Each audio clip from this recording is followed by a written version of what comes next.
Welcome to Building the Future. I'm your host, Kevin Horick. You can find the show online at buildingthefutureshow.com or follow me on Twitter at buildingshow. You can also find it on iTunes, Stitcher, and YouTube.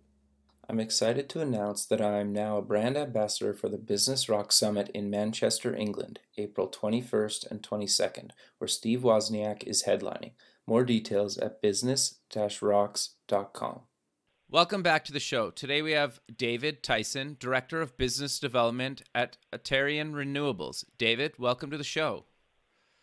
Hi, Kevin. Thanks for having me on. Yeah, no problem. I think what you guys are doing is super important, and that's kind of why I wanted to have you on the show. But kind of maybe before we get into the company, maybe let's get to know you a little bit better and cover kind of where you grew up. Okay, sure. Let's see. I was born in London, England. Lived there till I was about 13 years old. And then we moved over to Canada, over to British Columbia, down on the coast. And now I've moved about 4 hours away up to the sunny Okanagan. Kelowna is what most people might know, but Nice. a little outside of Kelowna, which is Peachland, a beautiful lake country, kind of like maybe just think north of Tahoe. Right. I love that area. I was actually there in the summer. My buddy has a place there, and we were staying there for a week. I love it. We try to go every year if we can. Yeah, I think it's, I don't know where this water comes from in the lake, but it definitely never rains here. It's sunny 8 months of the year, and it's really kind of a two climate place. You just get about 2 months of winter, and the rest is nice, dry, warm weather most of the time, somewhere between, 20 to 40 degrees kind of thing. Yeah, no, that's awesome. So I'm curious then, kind of, what did you take in post-secondary? Oh, I did 2 years of college, which was criminology. At that time, I thought I wanted to be a police officer, but by the time I'd finished my 2 years at crim, I'd taken some economics, and I really found that interesting. So I transferred up to business and then moved into economics up at Simon Fraser University down on the coast. Oh, nice. That's awesome. So Yeah. what did you do kind of once you graduated? Well, while I was going to college, I was mostly working in construction. I sort of thought, geez, if I'm going to get a business degree here, I should probably get a job in an office. And I ended up, my first office job was working at the federal government. I started off as a collection officer, and then just moved up the ranks for various jobs, in the accounting departments and from collections up to being an investigator for the federal government. Oh, really? And then, yeah. So it turns out my criminology didn't turn out to be a waste. So what kind of stuff were you doing? Or investigating, I guess. Fraud for people that it was unemployment insurance basically, and so it could be people that were maybe on vacation and collecting benefits. There's lots of programs such as FedEx mail gets checked. So the border people would send us faxes all the time of people writing letters to their roommates saying, yeah, can you please send in my cards for me? Now it's all done electronically, so maybe you can get away with it. I don't know. I'm talking about from 20 years ago when I worked there. Right. But yeah, it was fraud investigations, people that collecting unemployment benefits when they were really working under the table or something like that. Interesting. Huh. So then how did you start with Arterran Renewables? I guess just to finish my background there, then Sure. after the federal government, I went into, I really got into the stock market and took my securities course and was being a prop trader up until the dot-com days and the bubble burst, and realized I wasn't as good as a trader as I thought I was. But luckily I'd sort of divested some of my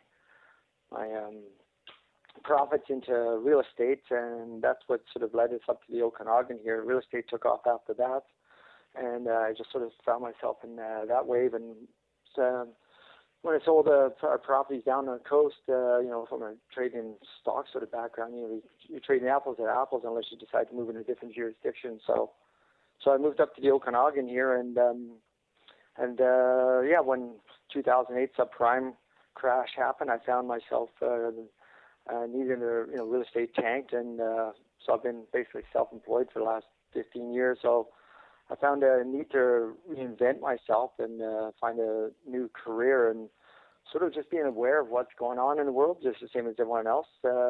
Really, I don't know if I can see into the future, but I'm starting to think I can a bit and see around corner. I just seem to be able to position myself into what's coming next, and just out of concern for sustainability of the planet, I was talking in regards to a different project that I wanted to get going in regards to some people, and just by chance or synchronicity, Lloyd's son just happened to Lloyd Davis is our founder and CEO and the creator of our process and solid biofuel. But his son just happened to be at that meeting and told me his dad was working in biomass, and I was like, well, why don't you get your dad to give me a phone call? And about a couple of weeks later, he did, and told me about what he was working on and what he'd created.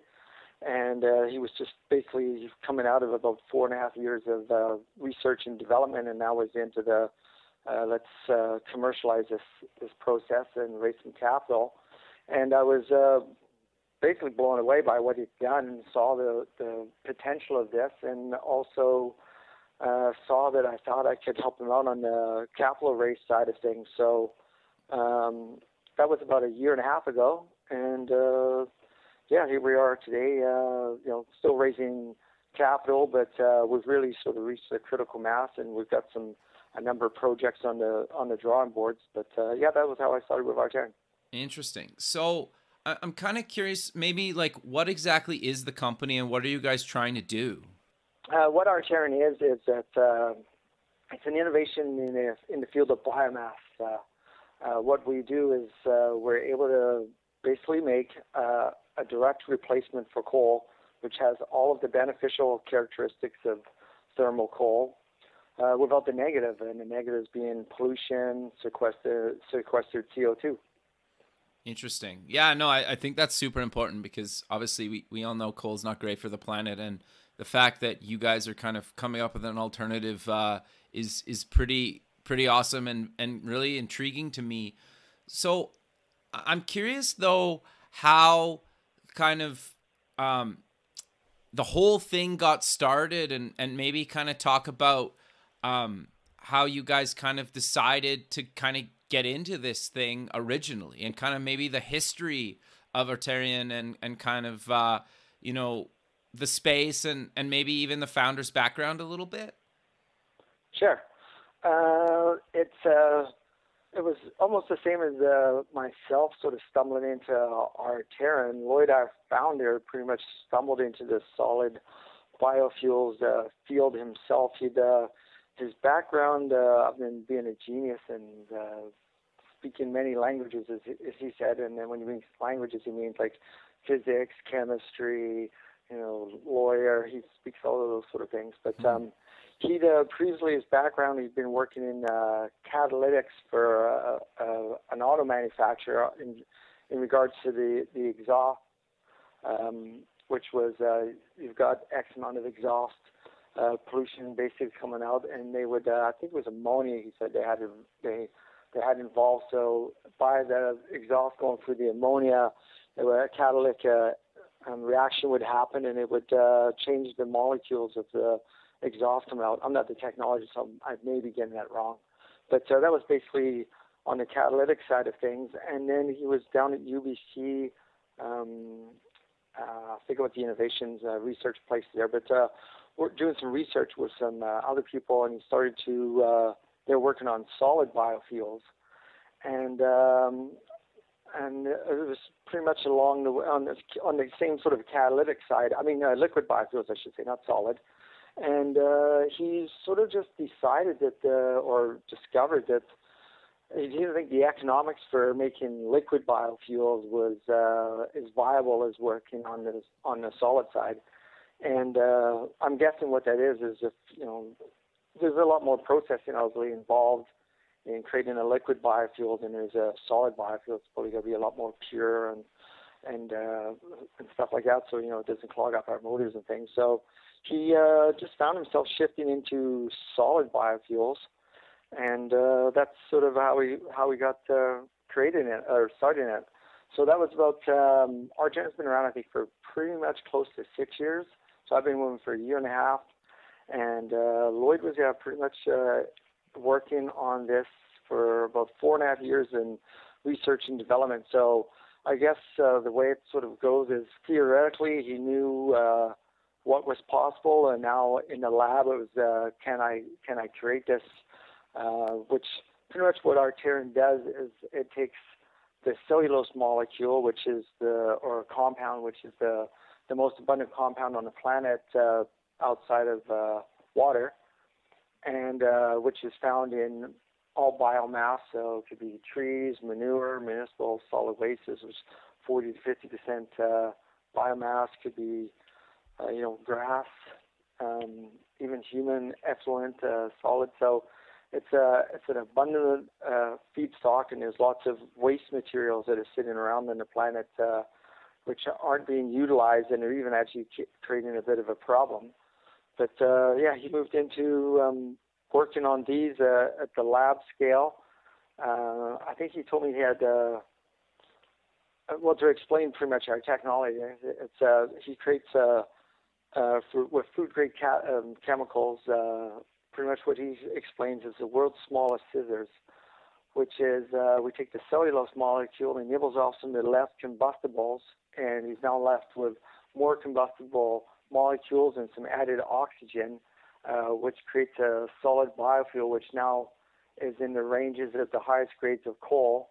And with the added oxygen that's in there, you get a complete burn, which now results in 1% of the ash content is created, which is where coal creates 16 to 15% ash. And of course, that ash in coal has a whole bunch of nasty chemicals in it, arsenic, sulfur, and it's which is not good for people with breathing problems. Sure. And now it's the other parts of the product is it's hydrophobic, so it's just like coal. It can be stored outside, shipped outside, and it grinds and burns exactly like coal, which makes it what's known in the industry as a drop-in replacement. So currently for coal-fired plants, whose business model is under attack from other renewables such as solar and wind, as well as increasing emissions standards, and also now climate change. So that's creating carbon taxes are increasing. So the coal-fired plants I think the epitaph has been written for them. They either have to upgrade to reduce their emissions, or they've now got their options as we're switching to plain wood pellets, which that industry has grown 1,300% since 2002, or they can convert to natural gas. So to convert to wood pellets, it's $650,000 per megawatt conversion cost. For natural gas, it's $1.2 million per megawatt to convert. But now you can simply switch to Arterran's product at no additional cost. So in terms of what's happening in climate change and how long does it take us for the world to move beyond coal, which 41% of the world's electricity is created by coal, creating 44% of all CO2 emissions. So as much as we realize we now need to move off of coal and there's viable technologies to make that happen, it's going to take at least a decade, I think. We're probably looking more like maybe closer to 20 years for all these other renewables to ramp up and replace coal. So, but now with Arterran coming along, I think we may be able to, I just sort of guessed at this number, but I wouldn't be surprised if we were able to knock maybe a decade or so off by coal plants converting simply to our product. So now just nearby these facilities, we need to ramp up our facilities and using local waste materials, whether it's sawdust coming out of mills or manure, which could be cattle, pig, chicken. Such as in Canada, there's enough cattle manure alone to turn into a solid biofuel, would create enough electricity to power 60 million homes. Wow, that's So there's incredible. yeah, and around the world with from just creating sugar from the sugar cane, what's left over is known as bagasse. It's the stalk and stuff. And from talking to other nations, yeah, there's mountains of this stuff just sitting around, which has basically no economic value, which now can be turned into a solid biofuel to replace coal and keep that sequestered CO2 in the ground. Yeah, no, that's fascinating to me. So I'm curious how you, because you said Lloyd spent 5 years kind of before you started. How did he kind of fund this, or did you get like grants or self fund, or how did he kind of afford to do all this research? Yeah, it's been mostly through his own funding, but here in Canada, when you're doing research and development, you can claim what's known as a shred Oh yeah, when okay, you yeah. file when you do your taxes. So whatever money you put in, you can. Well, I think right now the deduction is about 55% as a blanket. I think last year it was 65%, and maybe in previous years it might have been higher than that. But so it basically means that if you put $100 in, you'll get $55 back. So Lloyd had his own funds, and he was funding it from his own in the beginning, and then also recouping whatever was the allowable back, and that kept the process going. Sure. No, I think that's awesome. Um, so I'm curious then, kind of, you said you have a product. How are you kind of going to market, and what are your kind of strategies around going to market? So the stage Arterran is at now is after sort of moving from a lab, small sort of tin kind. Our process is a reactor, which is known as a bioreactor. It's glass lined, and in goes our whatever our feedstock may be, wood shavings or agricultural waste or manure, whatever the case may be, and then the food grade catalyst that Lloyd is, which is the secret sauce of our process, basically. And so he's scaled up from, a tin can size reactor over the years, larger and larger to show the scalability.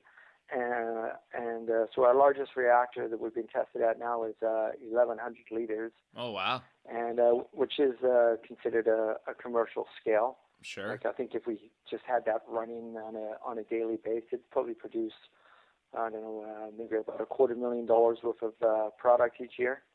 So definitely commercial, but nothing that's going to change the world. So we've been independently tested now along those ways of scaling up over those 5 years from BC Hydro's PowerTech, which is here in British Columbia, is our largest utility. They've tested our product. We've also been tested by SGS, which is a world-renowned testing facility for our low emissions, or no pollution, I should say, low ash, and then our increased energy density, which is about 40% greater than wood pellets at the moment, and rivaling the highest grades of coal. And then also from Grow Technologies, which I believe is out of Alberta, right where you're at. Right. So we've scaled up our process. We've been tested independently along the lines, and now we're in this last phase, which is jumping to commercial production. So there's sort of two facets we're moving to make that happen. One is on the developing project side, and trying to either find joint venture partners to get in on that side, and also now speaking to investors and venture capitalists and institutional investors to raise capital for our project. So what we're working on currently is here in Peachland, we've gone to the local municipality, and we said, hey, we'd like to create this product, because it's in our backyard, a 15 megawatt facility here in Peachland, and if you want to help us make this happen by your in-kind contribution. So what they're going to do is they're going to donate the land to us, and we'll give them back a percentage of the project.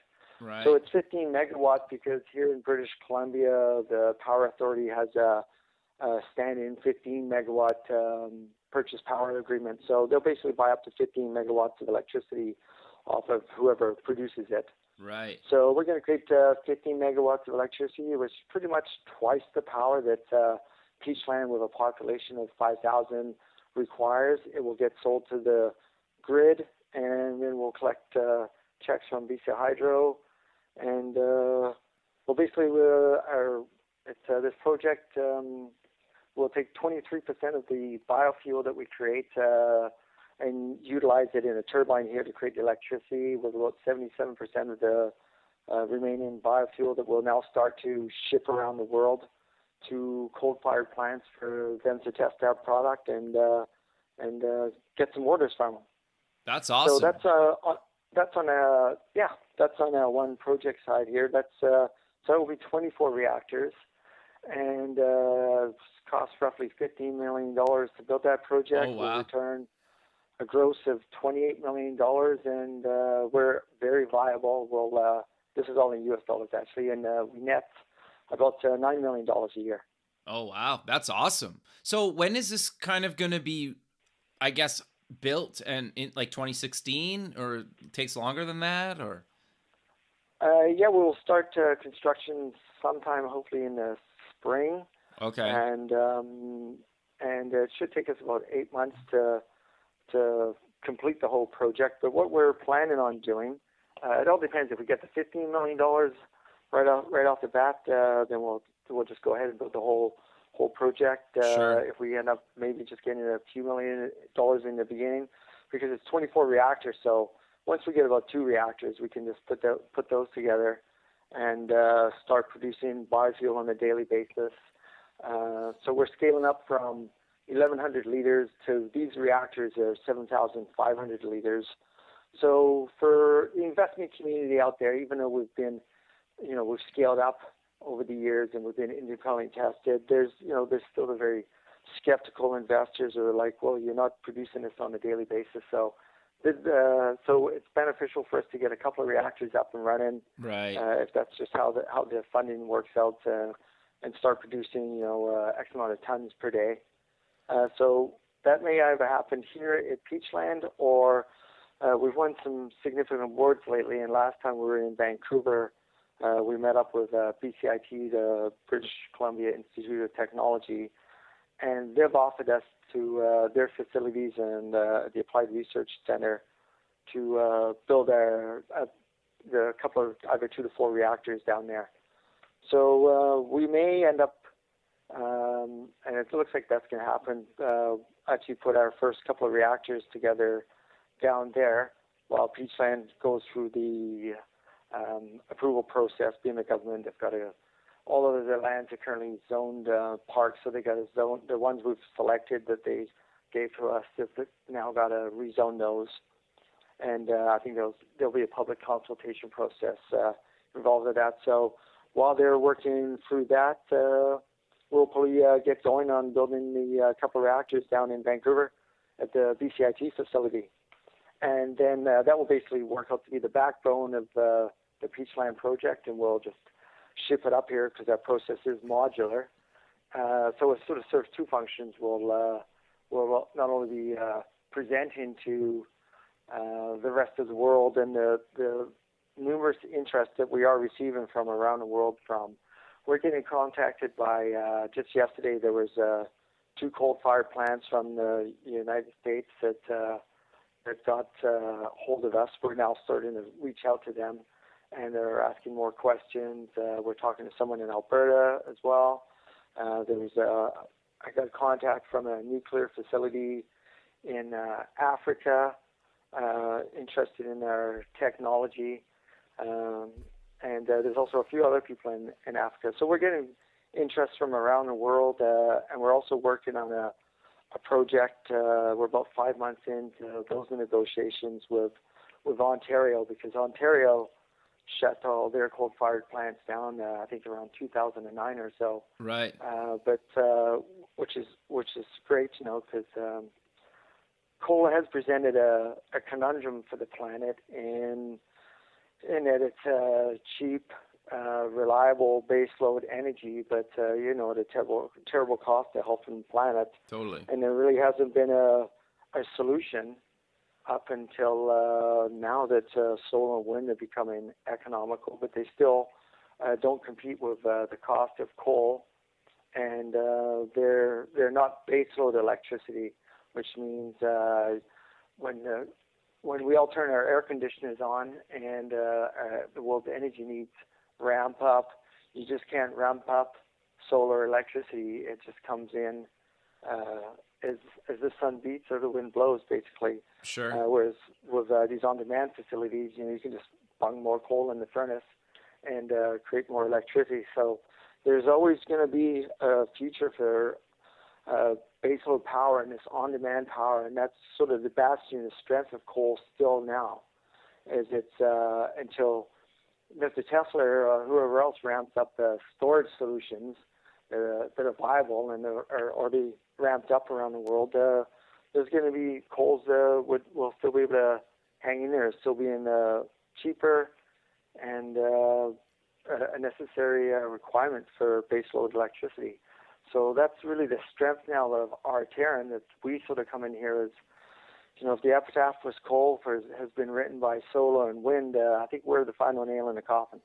No, I think that's awesome. And that's kind of why I wanted to have, you and you guys on the show, is because I love the idea that you guys are basically fixing the problems with old infrastructure, because there's a lot of guys doing some really cool stuff in kind of the renewable space. But part of the problem is there's all this old infrastructure, and what you guys are doing is you're basically saying, instead of burning coal, just burn our product. And I love that idea, right? And I think more people need to kind of think about that. And I'm curious, though, you guys are making connections throughout, kind of the world and whatnot. Do you have any tips and advice on kind of how to go about dealing with governments and these big organizations and whatnot? Because obviously you're talking to them and you guys are getting projects happening and started with them. Do you kind of have any advice for people looking to do the same?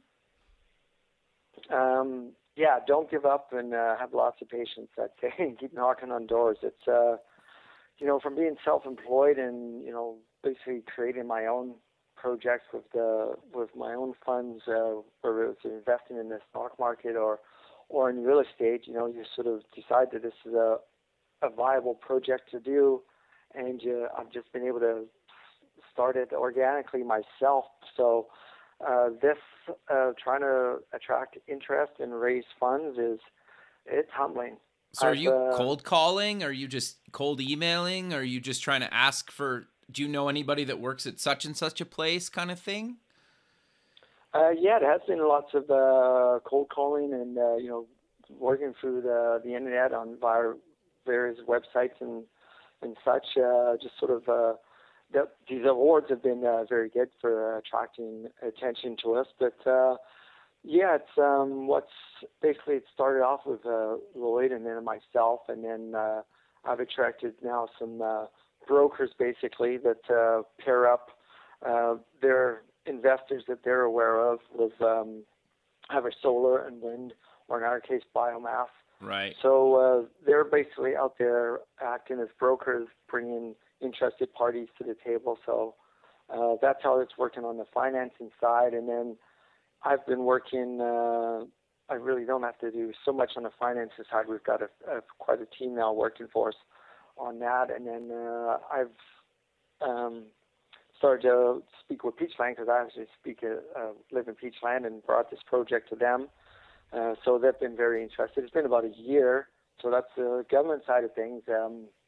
You'd think when you go to someone and you're like, hey, we're willing to basically give you some money if you would just partner up some land here, that things would happen a lot faster. But no, governments seem to work a bit at a glacial pace. Sure. Nothing like corporations do.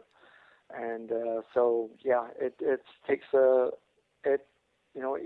as I see this, I think this is groundbreaking technology that may even win a Nobel Prize. And we're really, I think, reached a critical mass now that funding for our projects are just around the corner. We got some significant government meetings coming up now that we started a couple of weeks ago, and for December 1st or 3rd, we'll be in Vancouver following up on that. But for a while there, it was, I'm watching the world talk about climate change and, how we've got to get off of coal and the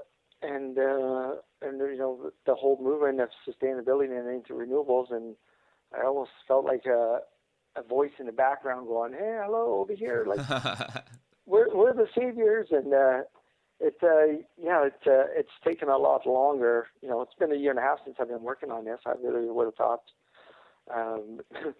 Well, right now I just finished saying, I think funding is like around the corner, but I said that 6 months ago. Sure. So, but I think that's really good to mention, right? Because everybody talks about, oh, you just put out a product and then you're going to get money right away. I like the fact that you're being honest about kind of how long it takes. And I know I've worked on some government projects over the years, and like they do move a lot slower, and especially big corporations, they move a lot slower, and it's just how they are, and you need to be patient and ride it out and whatnot. And I think, the reward at the end is going to be totally worth it. And it makes sense for you guys. And I guess just keep at it. And I love what you guys are doing. I know you kind of mentioned, and when we talked before, you guys won some awards recently. Do you maybe want to kind of cover what you guys won? Sure. But I guess I'll just finish off that last question here, because I just thought of how I posed to advance it a lot sure. more succinctly. Yeah, my advice to any entrepreneurs in whatever field, I would say, from now what I've learned is try to grow your circle where you can get some people that are going to work for you for free, pretty much, for a return in the future, which is pretty much what I've been doing for the last year and a half. But now that we have, as I see it, it's also like, you just your circle just starts to get bigger with the contacts you make over time, and you start to, from the brokers we've attracted, and then from one of the brokers basically led us to another biomass company, and we believe that CEO of that company is actually going to turn out to be the CEO of our company, and he's the one that actually brought the Ontario project to the table, which is in Ontario they shut down all these coal-fired plants, but you're right, it's wasted infrastructure. They still have economic life left to them. We just don't want to be burning coal with them. So he's brought those projects to the table, but just bit by bit now, and really the last 6 months, we've started to, from the Peachland project, which led to the CIDIT, it's known as, which is the Southern Interior Development and Investment Trust. They're now interested in being part of a consortium of investors to fund the project. So on the investment community side, no one seems to really want to be first, but once you sort of get one person involved, then someone else will come in with part of the funding. And that's, so out of this $15 million, we may all find one person or institution that may do the funding, but it really looks like it's going to be a consortium of different investors that come in with a couple million here and a couple million there. And no one seems to, I don't know if, myself coming from an investment background, I found it easy to jump into investments if I thought it was the right thing to do. But I'm really, I don't know if it's since 2008, there's not an appetite for risk, and I really don't think the risk on our project is super low. We've scaled up, we've been tested, but it's and we're very viable. But for those entrepreneurs out there, try to grow your circle and get different people in, and you will all of a sudden just reach, as I keep referring to it, as a critical mass, and then your efforts won't need to be so much on knocking on doors anymore. It will just now start to grow on its own, and that's really the stage that we're at now. I think we've sort of reached a critical mass, and it's becoming a bit of a beast all on its own. We're now going to probably get this funding and grow really fast, and lots. Once we're up and running, producing X amount of tons a day, there's going to be much more interest from around the world, and there's going to be some growing pains to this company, that's for sure. But keep knocking on doors. Sure. No, I think that's really good advice. You guys won some recent awards, so maybe do you want to kind of talk about what those were and kind of what they were for? Yeah, sure. The first award I applied for was the Tech Awards, which is out of California, Silicon Valley. And even though I just sort of came across it online and applied for it, I wasn't quite aware of how prestigious it is. But it is known as the Oscars of Silicon Valley. And if anyone out there is not quite aware, but yeah, there's a lot of innovation happening in Silicon Valley, and that attracts a lot of the money. So Sure. a lot of the people that we're talking to are actually down there. So it was quite a prestigious award, and what the Tech Awards is all about is people that are using technology for the betterment of humanity. So I applied to that, and we were named as a finalist. So finalist isn't someone that won. Our category was for sustainable development. And it's about a 5-month vetting process. And yeah, we were named as finalists. Pretty much what held us back is they really wanted to see some demonstrable impact, and we can't actually say we're reducing this much CO2 or pollution because we're not in commercial production. So Right. that's why we sort of were the runner-up in that one. But that's still a really good achievement. I think maybe you're downplaying it a little bit, but I think that's a really good achievement to be a finalist in that awards, right? And just even getting exposure for the company is even worth it, right? And the fact that it took 5 months and you came out, it like that's awesome. Yeah, no, absolutely. Even though we've won some other awards, yeah, I think maybe that finalist one might have been our biggest award to date. But yeah, no, it is. We're honored to have been named a finalist, and they sort of went above and beyond, I think, to reiterate to us and explain that if we apply next year, we I think depend on what the other ones apply, but yeah, once we're up and running, I think if we reapply back next year, then we'll be named as a laureate, which is one of the finalists. But yeah, to be named a finalist means we got out of all of the people that applied in that category, we made it down to the last 5. So yeah, it's an honor, and yeah, and you're absolutely correct.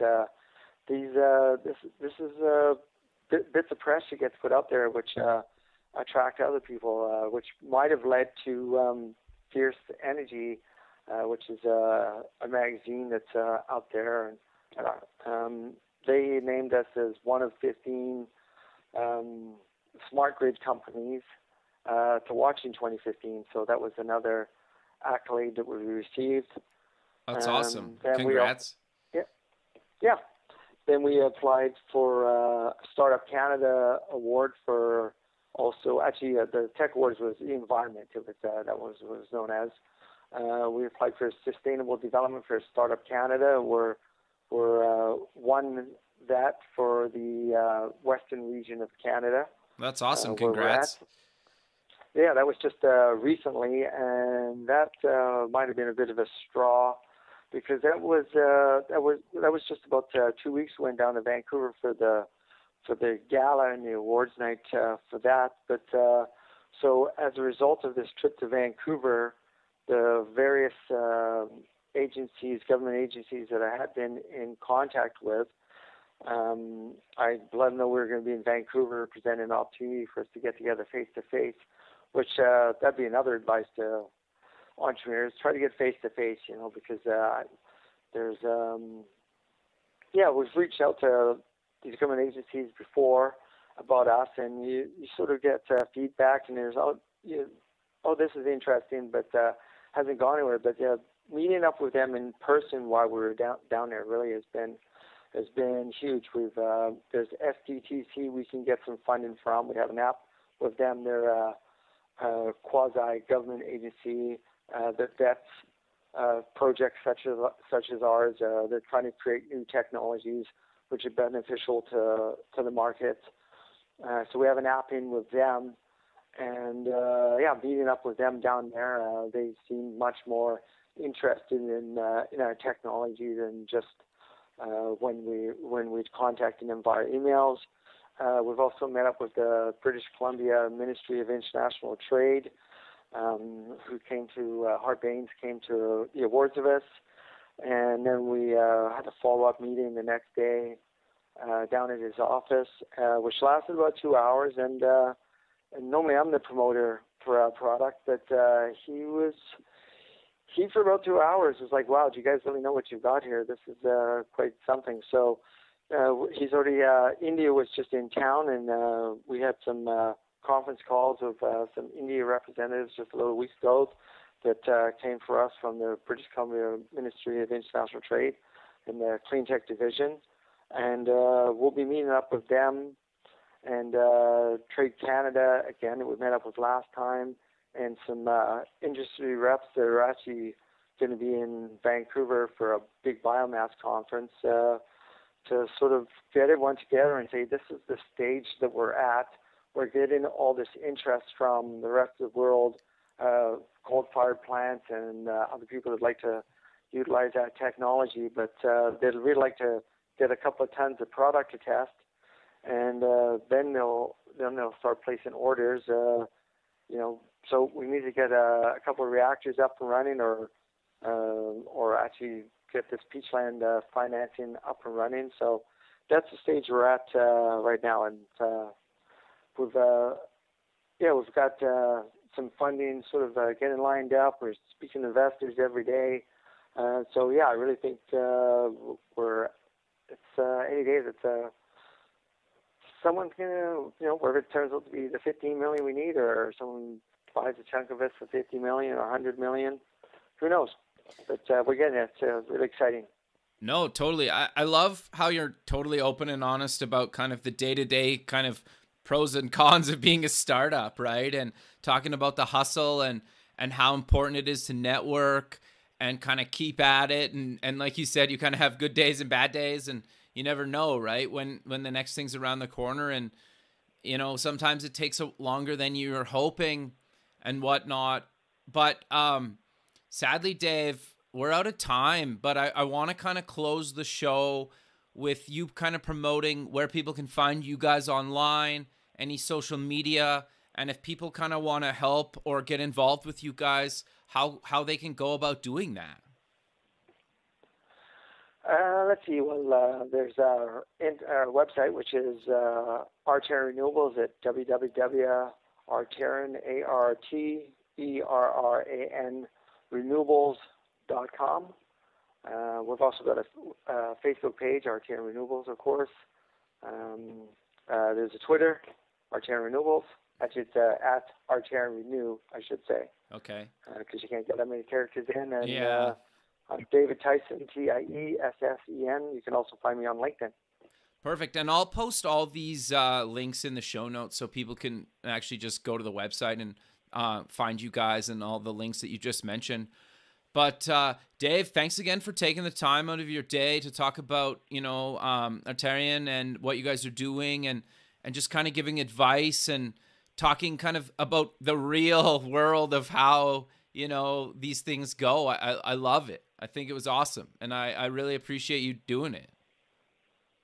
Yeah, and thanks, Kevin. I really appreciate your show that, shedding light on startups and entrepreneurship, and it's an exciting field. It's kind of maybe similar to being a starving artist, I'd say. Totally. but yeah, you get out there, but it's a lot of 12 to 14-hour days, and I think maybe a lot of entrepreneurs might be dead if it wasn't for cold pizza and bowls of cereal. That's a good way to put it. I like it. But yeah, keep going at it. As long as you've got yourself in an industry that has a future, and you just keep knocking on doors and being passionate, you'll make it. Yeah, perfect, man. Thanks. And if I have anybody else that I think I could pass along to you guys, I'll do that, and hopefully we can get something, and you get your 15 mil as soon as possible. Thanks, Kevin, and we'll stay in contact, and I'll let you know how things progress. Sounds great, man. All right, well, talk soon. Have a good one. Take care, sir. Okay, bye. Bye-bye. Thanks for listening. You can visit past shows at buildingthefutureshow.com. If you're going to the Startup Expo on February 16th and 17th in Fort Lauderdale, Florida, and want to record an episode, please contact me. The music for the show is by Electric Mantra. Check them out at electricmantra.com. Until next time, keep building the future.